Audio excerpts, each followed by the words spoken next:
Welcome back to the Citizens Channel. You're all staying safe and well. Another episode of I Didn't Know That. And we're looking at the City versus West Ham programme from the 4th of January 2025. Check out some facts and any oddities within the hard copy memory of the game. Certainly better than a 50-50 scarf, isn't it? If you're going to go to your match, you get your kid a memento, get one of these and then he can read as well. It's all educational, of course it is. Ignition Sports Media produce the Match magazine, of course, now on subscriptions, and single copies are available. Subscriptions start from around £65 and they do outside of the UK as well, where they send them out in two lots, Christmas and the end of the season. So any information on that, there's something up on the screen there, but if you've got any further information, just give us a shout or type in Ignition Sports Media into your Google or whichever search engine you use. Yeah, front cover as Doku celebrates with some of the fans. I think they could have been a bit more animated, some of them, but yeah, at least there's no mobile phones, I suppose. Apparently there's a little list of names and a little bit about the fans. Fans won a competition to be included on the cover, so a few of those dotted about in that massive arms and legs, not so much, won a competition to have the privilege to be on the front cover. I think for the new year, I think we should start doing something a little bit different with the covers. I do like them initially, but we've had a season and a half of these sort of style now. I think we should try something a little bit different. Right, what's inside, or what did you know or what didn't you know about City? Well, of course, you know everything about City, don't you, surely, but I might have forgot stuff, who knows. A very apt piece in this one, considering the man of the match performance he actually had during this game, which was nice, on Savvy. Apparently when he scored his first goal against Leicester, he thanked God, he thanked his family, he thanked his teammates, his coaches. Yeah, he did seem to forget the tea lady in the kit man though, so that's a bit disappointing for them. And a mini tribute to the new MBE holder, is that what you call them? Holder? Is it, what are the MBE holders? I don't know. Joe Corrigan, of course, one of my first goalkeeping heroes, Big Joe. He played 603 times for us. Only Alan Oakes played more games for City. And managed 9 times for England as well. Should have been a lot more than that. And he's both an ambassador for City, a fan of course, you never know what he says, he's a fan still. Chairman of the Manchester City Former Players Association as well. I'm a little bit disappointed though, because back in the late 70s, it was called the Golden Shot. We used to have a prize giving when we used to sell the old Quicksilver lottery tickets back in the day for City. I was a rep, and then I was a collector at one point.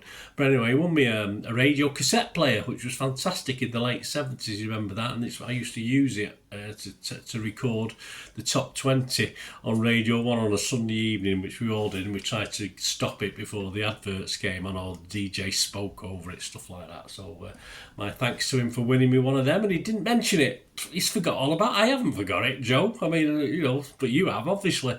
So I'm not impressed. Anyway, with Pep celebrating 500 games in charge, City picked 10 of his most memorable games. Yes, I won't list them all, but it includes the 13th of May 2018, Southampton 0 City 1, of course, the 100-pointer. The 3rd of January 2019, City 2, Liverpool 1, as we drag back some of our points deficit on the way to the title that season.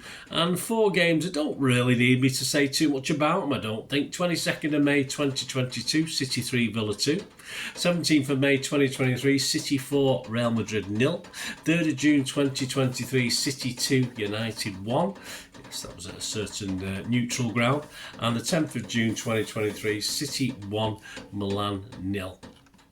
So as I said, I don't think any of those need any further explanation. What didn't we know, or did we know and forgot about West Ham? Well, manager, of course, Julian Lopetegui, a goalkeeper by trade, spent 3 seasons at Barca playing alongside Pep. He actually managed Spain for 2 years, then he sort of angered most of Spain, a lot of Spain, by leaving to coach Real Madrid. Obviously not the Real Madrid fans, but the rest of Spain. Their top 5 greatest, yeah, interesting. Frank Lampard Sr., 670 appearances, 2 FA Cup wins. Bobby Moore, of course, 647 appearances, possibly the greatest ever, isn't he, Bobby Moore? Even I can say that. FA Cup winner, Cup Winners' Cup winner and World Cup winner. Jeff Hurst, as Bobby Moore, also an FA Cup, Cup Winners' Cup and World Cup winner. And he was actually born not far from the Etihad. He's born in a place I used to go a lot in my early days, flipping out, Bernard, in my early family days. Well, I had a small family because I used to live in Gorton, of course, and it's not too far away from Ashton-under-Lyne, is it? That's where Jeff Hurst was born. He made 500 appearances for the Hammers. Paul Di Canio, interesting one, 151 goals in 141 appearances. He achieved the goal of the season in 1999-2000. I think he shinned it, didn't he? Anyway, Billy Bonds, 799 appearances, which is a club record over 21 seasons. What about City and West Ham? Well, there's 60 degrees of separation. Edison, it starts with Edison. It says many have wanted him to play outfield. One keeper who did this, of course, was David James, famously by Stuart Pearce, the master tactician, back in 2005. He was, of course, England's regular keeper until Joe Hart took over, and he made his Hammers debut whilst on loan to them in 2017. And that day, Pablo Zapaletto also played his very first game for the Hammers after a permanent move when playing City in 2018. The following season, he was given the runaround by a certain Leroy Sané at the London Stadium in a 4-0 City win.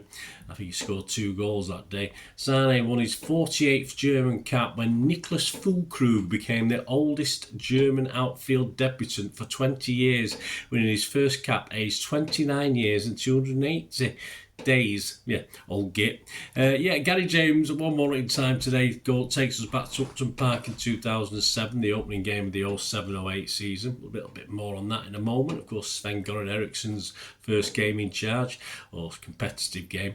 Alistair Mann looks at KDB's 399 appearances up to this game, of course, which was his 400th. And of course, he made his debut and scored his very first goal against the Hammers back in September 2015. 22-23 season, 31 assists, will possibly never be matched. I wouldn't imagine. He scored 10 goals as well. I think he helped us to a treble as well, although he missed a couple of, sort of missed out on a big game or two, or certainly half a big game or two, didn't he? Others with 400 appearances include people like David Silva, the most recent crop, and of course you can go back to the likes of Colin Bell and Mike Somerby. 24 in 24 are just 24 great images taken from 2024. There you go. Simple as that. Back to that Gary James thing. Looking at Sven's first competitive game in charge of City. Former England manager Sven-Goran Eriksson has become City's new manager during the close season, and this meeting with West Ham at Upton Park must be his first competitive game in charge. There had been a great deal of attention following Sven's appointment, and it was hoped the arrival will give City some positivity after a couple of seasons of finishing in the lower half of the Premier League. Several new players were signed with Vedran Luka, Javier Garrido, Alano, Martin Petrov, Rolando Bianchi, all making their debuts against West Ham. They played alongside Kasper Schmeichel, also making his debut, Micah Richards, Richard Dunn, Michael Johnson, Dick Mahaman and Stephen Ireland. Nedum Anua came on as substitute, as did 2 debutants, Giovanni and Valery Bodjinov. Luca, Alano and Bianchi were substituted. The image selected today shows Bianchi moments after scoring the opening goal of the game. Alano had whipped in a superb cross from the right, which Bianchi sent past West Ham keeper Robert Green. I was going to say Roberto Green then. Robert Green on 18 minutes. This goal was greeted with the customary City are back chant from the away end on the opposite side of Upton Park. For decades it was a chant that would be heard whenever City seemed to have recovered from a dismal spell. Yes, we've done it recently, haven't we, guys? At this game, it signalled a newfound optimism that Sven's team would shake off the dour style in the previous couple of seasons. City dominated the game, and in the second half, substitute Giovanni sealed the result with 2 minutes left, but it came thanks to a fantastic run from another substitute, Onucha. The young defender dribbled the ball into the area before finding Giovanni in space. He steadied himself and sent the ball into the far corner. In 2011, I interviewed Sven about the start of the 27-8 season, and he said it's a huge job and a huge club. I never for one moment regretted taking on the role. We had 6 or 7 players who had just signed for us and started very well, playing good, entertaining and attacking football. We hit the ground running and with some excellent football, entertaining supporters and winning games. I had a very good feeling around that time, and I sensed that the fans shared that feeling. We certainly did, Sven. Thank you, Sven. Yes, thank you, Gary James, for his one moment in time there. Took us back. We were there at that game. I wasn't personally. It wasn't an interesting time for me, but that's another story anyway. 2007, 2008, but won't go into that. So hope you enjoy this, guys. A little bit of a look back at the programme and what's in it and the odds and facts and stats. Hope you enjoyed that in this issue of I Didn't Know That, with plenty more of course during the 24-25 season, and this is for City versus West Ham on the 4th of January 2025. Thanks for watching, guys. Please, it is a new year. If you can help support the channel in any way, there are ways of doing that. If you stay tuned, and of course if you want to contact me through my various socials, just keep listening, keep watching, and you'll find out how you can do that. Thank you. I hope you enjoyed the feature, and if you can support me through the subscription, if you can subscribe, guys, that'd be wonderful if you've not already done so. We do actually have memberships at the moment, just 99p a month, so you get access to all my City stuff, including all the history vlogs, dozens and dozens not been published yet, that you get immediate access to, and every time I do a edit and do a vlog, you get immediate access to it as well. So you can have a copy of scripts as well if you want any hard copy of the sort of things I do on matches and teams and managers and players, etc, etc. So if you can join the membership, that'd be wonderful. We do have sponsors at the moment. P6505 are our current sponsors. They have a little eBay shop, so if you check in the comments section, there's a link there to the shop. They sell movie posters from the 90s and 2000s. They sell DVDs, some classic Hollywood movies, some classic foreign language ones. And if you do see anything you fancy on there, if you do place an order, just mention me, just say Bernard sent you, and you automatically get 10% reduction in the cost of your order. So fill your boots, guys, and my thanks to P6505. And if you want to support the channel just by watching the ads, that helps. Watch the ads, let them play through while you just have to check your phone or something, let it play out. And of course, if you follow any of the links, that always works as well. If you follow a link to one of the ads and you fancy something, I've done it myself. I've followed a link and actually purchase something from another organisation, but it can happen. It can happen. Not all ads are stuff you're not interested in. And of course, if you can give us a like, guys, that would be absolutely fantastic. All likes are much appreciated. Anyway, thanks for watching. Until the next time, of course, I only ever ask one thing, don't I? Please, I ask you all to stay safe, especially you Blues. Until the next time, come on, City. Bye for now.